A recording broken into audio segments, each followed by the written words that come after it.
and have your way right now. Have your way, Holy Spirit, fill our hearts and have your way. As we wait, oh yes, and as we pray to you. Speak your word into our hearts and have your way.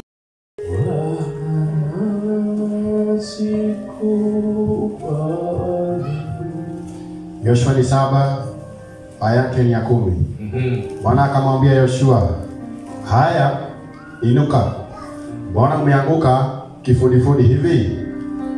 Israeli wamefanya dhambi na wamelivunja agano langu nililoagiza, na wametoa baadhi ya vitu vilivyowekwa wakfu. Tena wameiba, tena wameficha na kuvitia pamoja na vitu vya wenyewe. Aya yake ni 12. Ndiposa wana wa Israeli hawawezi kusimama mbele ya adui zao, wakawapa visogo adui zao. Kwa sababu wamelaaniwa, mimi sitakuwa pamoja nanyi tena. Msipokiharibu kitu kile mlicho nacho kilichowekwa wakfu. Haya, inuka, uwatakase watu, ukaseme, jitakaseni, muwe tayari kesho.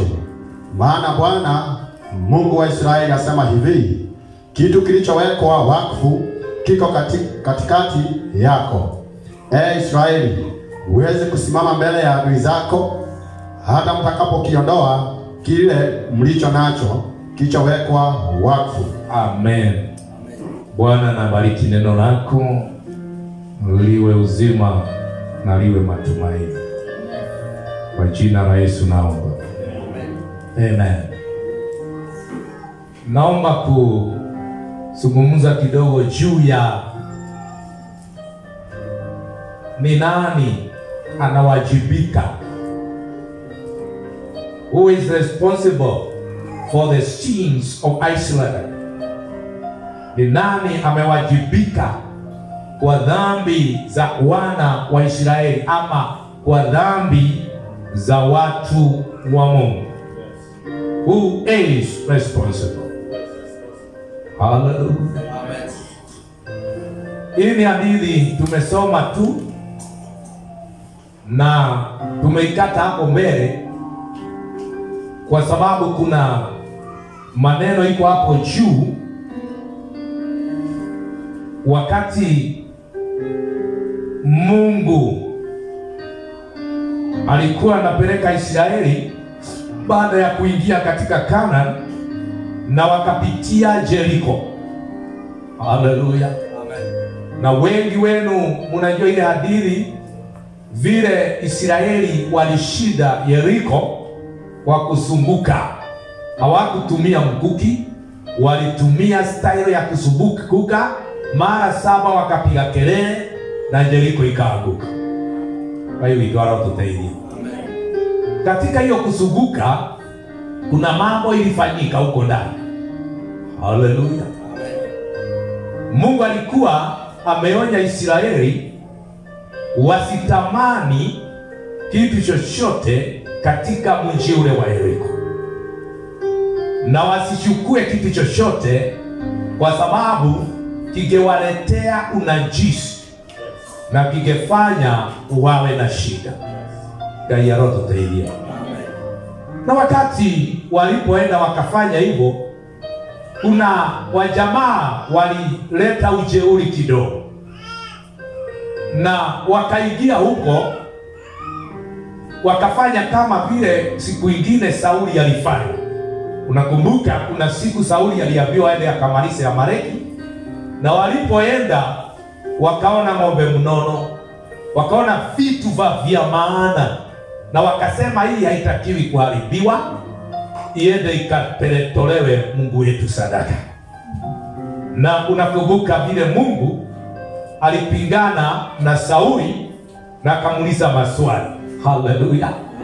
Kamuuliza, mimi napendezwa na sadaka kuliko kutii. Na hapo mwisho akasema kutii ni bora kuliko kutoa sadaka. Hallelujah. Now we have a story here of how God is intending, ama Mungu anatarajia kufanya mazuri na kuelekeza Israeli mbele. Kwa sababu kuna siku nilisema hapa, Mungu alikuwa amewaahidi ataendelea akiwapa kila mji kulingana na vile wataongezeka. Hallelujah. The more they increase, they were to possess. Na sasa already wamecrash Jericho na wanaelekea mji mwingine unaitwa Ai. Hallelujah. Lakini wakati walipokuwa naelekea Ai, vita ikawakana. Kaya roho taidia. Sasa badala ya Mungu kutumia method ile rahisi, wakachukua hatua ya kwenda kupigana. Hallelujah. Na walipokuwa wanapigana na Wafilisti, maandiko inasema wakawa wameshambuliwa. The moment they would try to go forward, wanarudishwa nyuma, wanakimbia. Amen. Na Mungu kupitia Yoshua ambaye tayari alikuwa ameshukua usukani kutoka kwa Musa, maneno yale tumesoma, wakati defeat, wakati shida ilionekana, Yoshua alienda akapiga magoti mbele ya Mungu. Kaya roho taidia. Na alipopiga magoti mbele ya Mungu kuuliza, kuconsult, kwa nini hatushindi? Kwa nini tunashindwa? Na juzi ulipomoa Yeriko na hatukutumia mkuki. Juzi ulileta ushindi mkubwa. We never struggled, but today tunaingia tunakimbizwa. Gaya roho taidia. Maandiko inasema wakati Yoshua alienda kuomba mbele ya Mungu, kuna neno moja la maana sana Mungu aliambia Yoshua. Na ndio hilo tumesoma katika mstari wa 10. Yoshua, Mungu alimwambia Israeli wametenda dhambi. Israel has sinned against me. Amen. Ilikuwa ni story mrefu huko nyuma, kwa sababu ilibidi watafute ni dhambi gani wamefanya. Lakini ukiangalia walipoendelea kupeleleza, walikuta kuna jamaa moja alikuwa anaitwa Akani. Amen. Na Akani kuna vitu kadhaa alijinyakulia kule Yeriko, akajiwekea precious things. Akasema hii hata kama Mungu alisema imalizwe, hakika hii inaweza saidia mtu. Hallelujah. Kuna jambo moja Mungu amekuwa akinisaidia kupitia hii hadithi. Maandiko inasema maneno yale Mungu alisema, aliigiza the responsibility ama uwajibikaji wa dhambi ya Akani katika Israeli. Amen. Na unaona katika mstari wa 13 ama hiyo wa 10, Yoshua akaambiwa ondoka mbele yangu. Hallelujah. I love what the Bible says. Inasema ya kwamba get up, why do you lie thus on your face? Israel has sinned, and they have also transgressed my covenant which I commanded. For they have even taken some of the accused things, and they have both stolen and deceived, and they have also put it among their own stuff. Amen. Wakati Yoshua alipoenda kulilia Mungu, aliambiwa kundi lote lina shida. Israeli yote wameingia katika shida.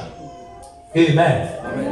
Na nilikuwa naangalia, how are we going to handle the situation wakati vita inakuwa kali. You see, Biblia imeweka system nzuri sana ya kupigana vita. Israeli wanashindwa, lakini Akani ndiye anashinda, ndiye ameimba, ndiye amefisha vitu, lakini the consequence of everything inafanya mpaka Yoshua anaambiwa ondoka, hapana lia tena, pana kuja mbele yako. Hallelujah. Na akaambiwa ondoka. Amen. Nataka nikuonyeshe vile ilivyo ya muhimu wakati wote wana own or they own the law of the king. Hallelujah. Na maandiko inasema walipoondoka na wakaenda katika kujitakasa na kwenda kutafuta uso wa Mungu, wote si moja, all of them. Hallelujah. Wote Israeli, hata kama hajafanya kosa, hata kama mzee fulani hajafanya kosa, Mungu alisema you own the sea. Hallelujah. Na nilikuwa naangalia how the Bible is taking us sometime wakati vita inakuwa nzito, wakati watu wanashindwa na adui na hawakuwa wanashindwa, nani ataraumiwa? Hallelujah. Nani ataingia katika shida? Nani ataagamia? Israeli tayari walikuwa wameangamia, lakini ili watatue shida iliwabidi wote wakubali. Tumekubali shida. Gaiarototeria. Na unakuona wakati Yoshua aliwaambia twende tujitakase, all of them lazima wagelie. Gaiarogosho. Amen. Lakini yule alikuwa na shida alikuwa anaitwa Akani. Lakini ili shida ya Akani itoke, everybody must take the responsibility. Amen. Glory to God. Amen. Na nimeona mara mingi hii kitu ilianza wakati wa Adam. Wakati dhambi iliingia katika shamba la Edeni, Eve ama mke wake Adam ndiye alidanganywa na nyoka. Na alipodanganywa na nyoka, wakati Mungu alikuja, Adam alijaribu kuhepa. Sijui kama unajua hiyo. Na akajaribu kusema, si mimi nimeingia katika shida. Shida iko na hii mke ulionipatia. Lakini ukiangalia how God dealt with the situation, alisema mimi sitaki kusikiliza kusema maneno ya mke. Already hata we Adam unahesabiwa umekosa. Hallelujah. Na leo shida ya dunia nzima, dhambi ya dunia nzima ikakita misisi kupitia kosa la Eve, akapitisha kwa Adam. Hallelujah. Lakini ukiangalia hakika Adamu alikuwa anataka kuhepa, alikuwa anataka kuitorokea. Amen. Kuna kitu moja nataka niwaambie kanisa. Katika maisha ya kanisa tumechanganyika watu wa aina nyingi. Tunaye watu ambao ni wadhaifu. Tunaye watu ambao wanashambuliwa haraka. Tunaye watu kama Akani. Hallelujah. Watakimbia kuchukua tu vitu kwa kule kulipiganwa vita. Hallelujah. Na unakumbuka hata kulikuwa na mwingine alikuwa anaitwa Gehazi. Wakati Elisha alisema hataki vitu za Naaman, kulikuwa na ndugu ambaye alikuwa ni msaidizi wa Elisha. Na huyu mzee alipoambia Naaman, sitaki, rudi na hiyo ghadhabu zako na vitu za maana. Huyu ndugu na alikuwa msaidizi na alikuwa mtu wa maana na alikuwa anatumiwa na Mungu, aliona haifai yo na kiwaito ishitige liogwo. Haleluya. Ni makosa mzee kusema vitu zirudi na mimi naona nalala njaa. Amen. Na akafuata Naaman na akaenda akasema mzee amebadilisha nia, leta hiyo mali sasa. Those are the team of the weaker ministers, weaker people, weaker brethren. Hallelujah. Na ukisoma katika Biblia, katika kila kundi, hata katika Ibrahimu, we had a weak wife. Alikuwa anaitwa Sara. Sio kama kuna mtu anaitwa Sara. Ngomwe kile mtu anaitwa Sara. Darau amen. Hallelujah. Lakini in the midst of strong people, you will get a weaker people. Amen. Go to the history of the Bible. Sarai, Ibrahimu alikuwa ni shujaa wa imani, lakini Sarai alikuwa mnyonge katika barabara ya kwenda kuleta agano. Amen. Na alifika mahali akaona ahadi haiwezi timia, na akammisguide mtu naitwa Abraham, na akasema ahadi hii inaweza pitia kwa huyu mama mjakazi anaoitwa nani? Hagai. Hallelujah. So katika ile barabara ni nani atachukua wajibu wa dhambi hiyo? Hallelujah.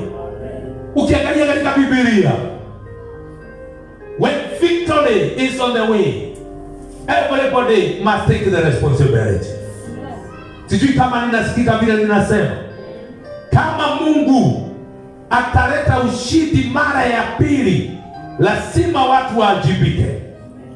Gayarogosho. Lazima watu waondoke katika uwanja wa lawama. Yeah. We must quit from the environment of blaming one another. Kwa sababu kama already Jericho imeanguka na Ai imezuiliwa na Achan is no longer a problem. The problem is how we are going to maneuver from the situation where we are. Gaya leo tutaidia mono. Na dala ngona timeia makara, tibare kara. Si kukosea kutakuwa kila wakati itakuwa. Lakini how you manage to overcome the situation ya kushindwa na ya kufanya mambo, hiyo ndio itafanya muwe watu hodari.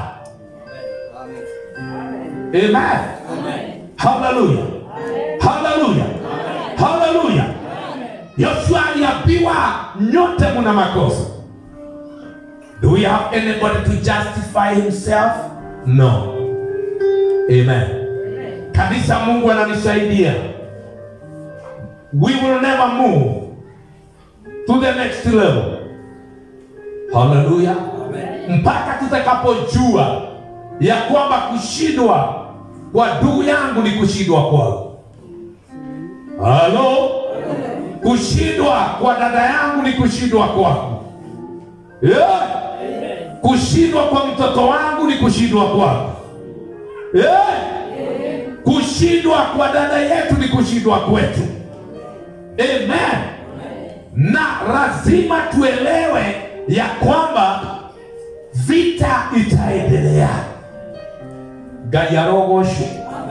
Vita itasonga mbele, lakini lazima tukubali ili tuweze kusimamisha wapendwa na kusimamisha mashujaa wa Mungu. Amen. Hallelujah. Amen. Bwana Yesu asifiwe. Kwa hivyo Yoshua akaambiwa sanctify the crowd. Get up, sanctify the people, and they say sanctify yourself for tomorrow because that says God of Israel, there is a cursed thing in your midst, O Israel. You cannot stand before your enemies until you take away the accused things from among yourself. Hallelujah. Kuna nguvu katika kuondoa kile ambacho ni kizuizi. Kaili twaro tutaidia. Na wakati kile kinatusumbua kinaondoka, Bwana anatupa nafasi ya kusonga mbele. Haleluya. Nataka nimalizie na kusema hivi. Wote tunaweza kuwa na shida, lakini kuna njia moja tu ya kuondoka katika ulimwengu wa shida. Ni kuelewa ya kwamba Mungu anakupa nafasi nyingine ya kutoka katika shida. Haleluya. Kanisa linaweza shindwa kusonga kwa sababu waweza beba ndugu yako sana, waweza beba dada yako sana, lakini njia ya pekee ya kuondoa shida ya kwanza ni through kitu kinaitwa forgiveness. Haleluya. Watu wameshindwa kuondoa mizigo. Watu wameshindwa. Nilikuwa naangalia katika Biblia wakati Mungu alitaka kutimiza ahadi yake katika Ibrahimu, hakukuzungumzwa mambo mingi. Haleluya. Kosa lilitendeka. Hata kuna mahali Ibrahimu alidanganya akasema yeye Sarai ni dada yake asije akadanganywa, lakini alipolipa moyo wa msamaha, kazi iliendelea. Haleluya. Hakuna safari ya kwenda mbali mpaka utakapoelewa ya kwamba Mungu ni mwingi wa rehema. God is a God of mercy. Hallelujah. Na one time subuhi nilimalizia katika neno lilisema katika Waefeso, mkasameheane mmoja na mwingine. Amen. Kuna neno moja nimezoea kusoma na nataka kulipitia tu katika Yakobo 5 mstari wa 16. Na hii ndio limefanya ugonjwa mwingi uendelee katika uwanja wa vita. Wakati mambo inapotokea mazito, kila upande na kila mtu anaumia. Haleluya. Lakini uponyaji wa kibiblia uko hapa katika Yakobo 5 mstari wa 16. Soma. James 5 verse 16.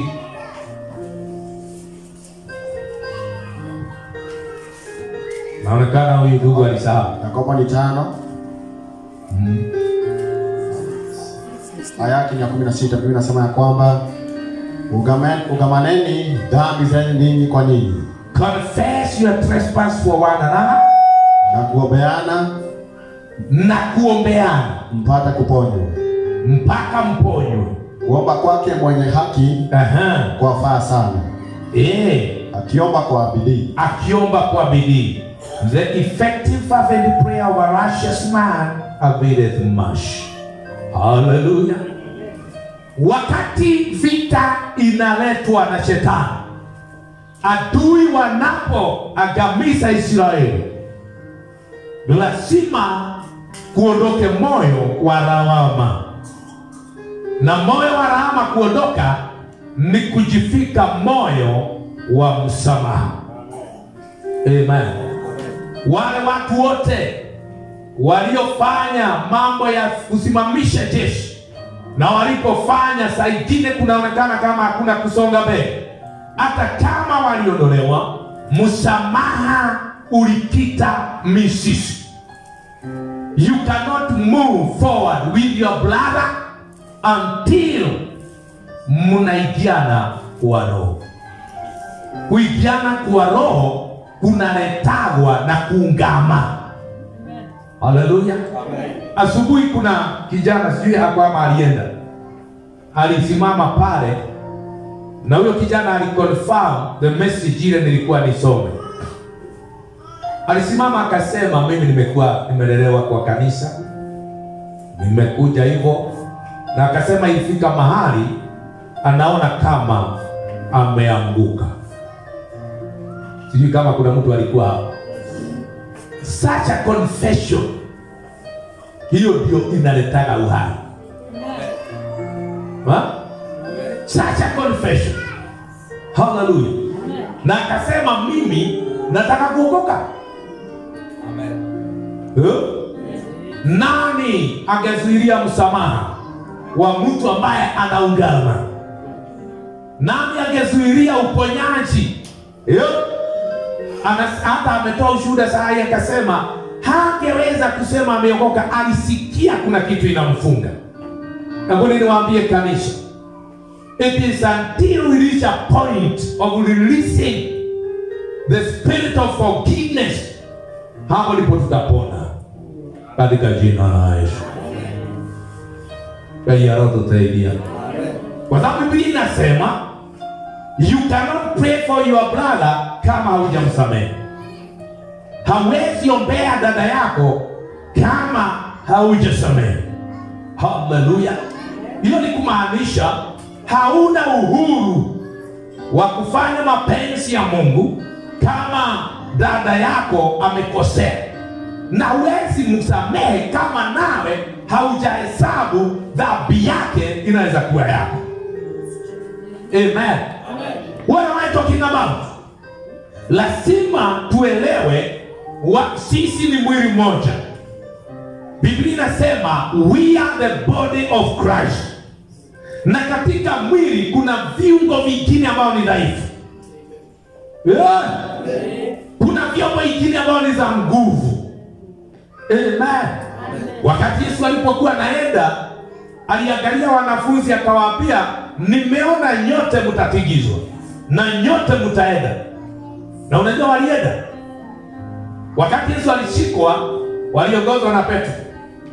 Na akasema, sasa ameenda, twende tukatege samaki. They went, they hide. Hallelujah. Na walienda kiwango ya kuingia katika dhambi. Hao waliojifisha hawakuzungumza walikuwa wanafanya nini. Lakini huyu mmoja alijaribu kukazana afuate Yesu, alikuwa anaitwa Petero. Alienda akafanya dhambi hata ya kudanganya raifu. Alidanganya. Alidanganya mara ngapi? Kwanza si moja. Akiuga anasema hiyo mtu simjui. Wewe ndio na mdogo na ngai. Ekigwa. Ndiakere akwa ni mwiretu akiuga wewe na ndole handa. Ni ndimoi. Just imagine. Masaa lisali moja walikuwa dhaifu. Lakini after 1 hour anasema simjui. Wale kaida wa basi. Sio ni dhambi kubwa sana. Hallelujah. Na kile Yesu alikuwa ameona na alikuwa amewaambia nyote mtatigizwa, nyote mtakwenda. Wengine wako kuteka samaki, wengine hujui walikuwa wanapika nini, lakini akaambia Petero, akaambia I prayed for you specifically. Mambo yote ikija mimi nimekuombea na wewe utaokoka kabla ya hao wengine. Kamwambia wewe utafufuka. Wewe ndio ulishokelera gai na ihenya. Why? Jesus alikuwa ameashiria msamaha.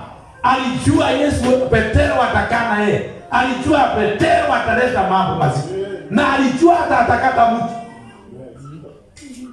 Anatigwo. Ndio iko ushikio na kuweka. Na ndio cia tularanga mwathani. Na no iruta uyigo ithia mundu na ikena urasiki iro giki kimwe kia Ngai gituligithania. Yani anakata mtu mbele ya Mwokozi. Lakini Mwokozi ana maneno mingi naye. Ndio ya ndugu wewe wewe. Ndio maana ndio ndio wewe. Adeugua. Hallelujah. Roho wagira mwena wako. Hallelujah.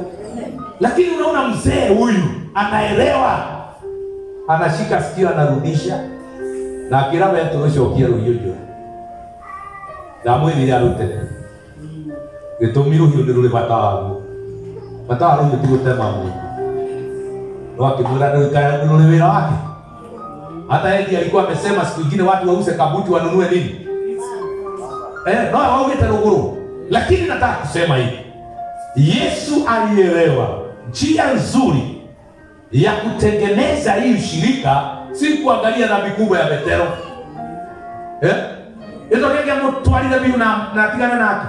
Lakini alijua yeye ile anapitia ni sehemu yake. Petero anajaribu kudanganya ili aendelee na injili. Kama angesema alikuwa naye hata angeenda msalabani. Lakini Yesu alijaa moyo wa kusamehe wanafunzi hao. Amen. Na ndipo uliona hata walipo enda, yeye alipofufuka alirudi akawatokea. Amen. Na akawatokea wakiwa baharini. Nemati kile wamote naye. Na mageni utega thamaki. Ndogo ni jambo hili. No Yesu aroka na ujumbe. Onako ni mambo ile ni matigire kujia ri. Haramoria tiri watoto. Muna kitoweo. Ana ndio ni kwa mori. Tira ile rowe ni cia tigire njini. Lakini alipofufuka akaambia mbona ya kulia. The heart of forgiveness. Amen. Lakini mwele ngorwele atwerekagira wira wa Ngai nayo ni abatamu. Na vile tunavyoshukua kwa sababu hii kasi haitaisha. Hii kasi itafanywa na wanadamu. Ngai arogoshe. Na hawa wanadamu akina Petro wanafisu wamebeba. Mungu hajawakataa. Watora wanarudi. Amen. Mungu ana kazi nzuri sana ndani yao. Haleluya. Lakini nani atawafungua kutoka vifungo? Nani atawaombea? Nani atawapea njia ya kwenda mbele? We must realize ya kwamba it is our responsibility. Peke ide mwele ya doa gani. Haleluya. Gutire kindu kia bata takuhingura ngoro. Haleluya.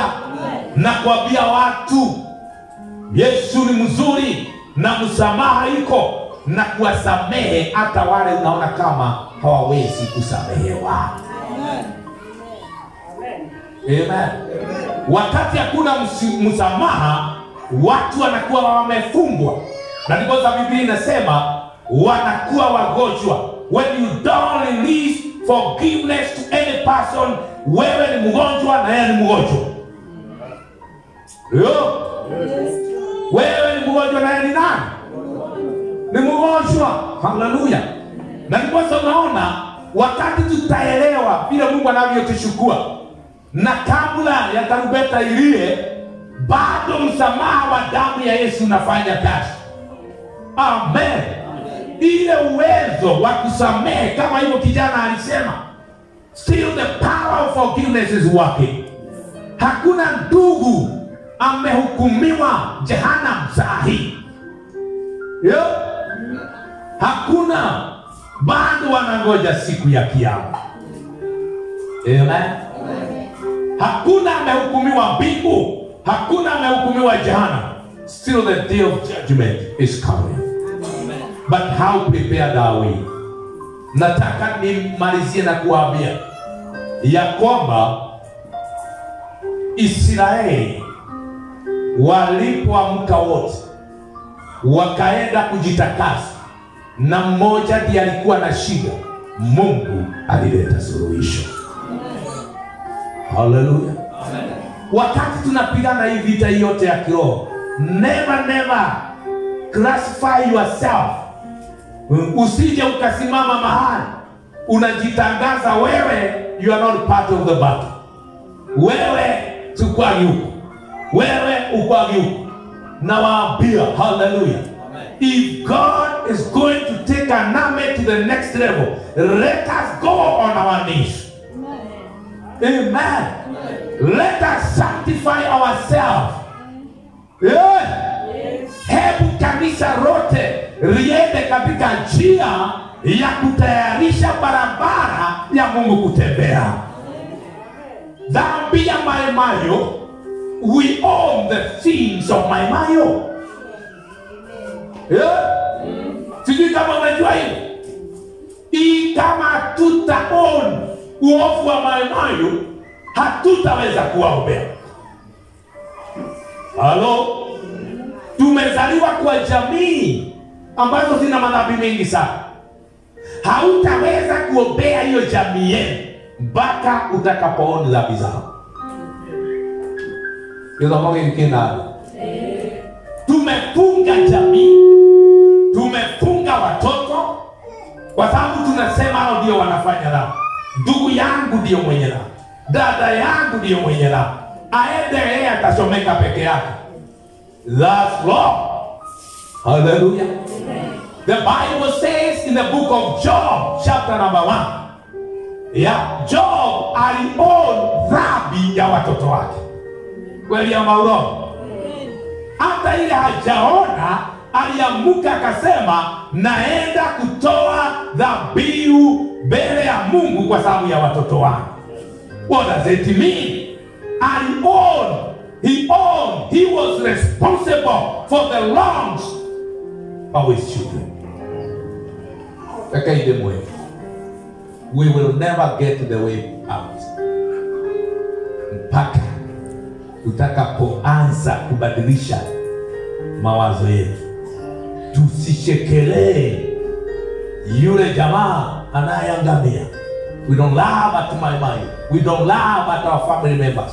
We don't laugh kwa wale tunaofanya kazi na wao, wanapoamka usiku, wanapoanguka na pombe, wanaposambaratika katika jamii. If you laugh at them, you are not doing the right thing. Hallelujah. Lazima tuanze kufanya hivyo. Hallelujah. Lazima to own the sins of our young people.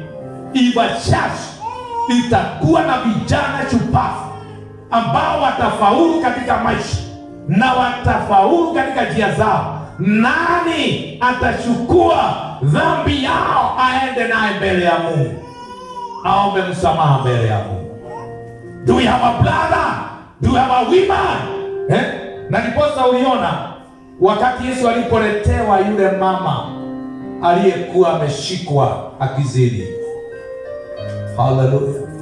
Hawa wazee walikuwa wamekibisa yeye, lakini Yesu alitaka kuwaonyesha hata dhambi zake ziko mabegani mwako. Kweli ya mauro.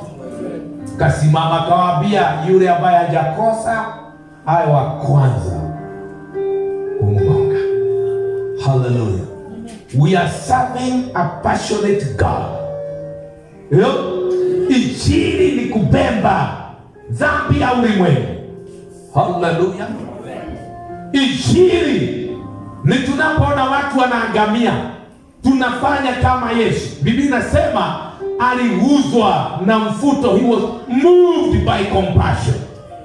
Alipoona watu wanakwenda bila matumaini, alipoona vijana wanakufa, na ndiposa uliona miujiza mingi ilifanyika, kwa sababu Yesu alipoona Jairo aliuzwa. Hallelujah. He was moved. Alipoona Bartimayo alimuviwa, na hakuwa na saa ya kujua Bartimayo amefanya dhambi gani. Hata siku moja akaulizwa, huyu mtu kuzaliwa kipofu, nani alifanya dhambi? Akasema, it's not our business to know who sinned. Our business is to see the glory of God through this man. Church, we must wake up. Hallelujah. Business yetu isipopita ile ya Mafarisayo, hatutaweza kuleta watu katika ufalme. We will lose the battle. The devil will crush us. We will die. We will be beaten. Lakini Mungu anasema, let us be moved by the compassion of Jesus, na tujue ya kwamba hawa watoto wetu wanaoangamia, vijana wote wanaoangamia, sisi tunawajibika. Hello. We are responsible. Hallelujah. Amen. Huyo dada anayepilisika that family inaoenda chini, huyo mzee anaendelea kwenda chini, I am responsible. I can go with him mbele ya Mungu na nitoe ibada kwa niaba ya dhambi zake na za watoto wake na jamii yoyote. Kasi yake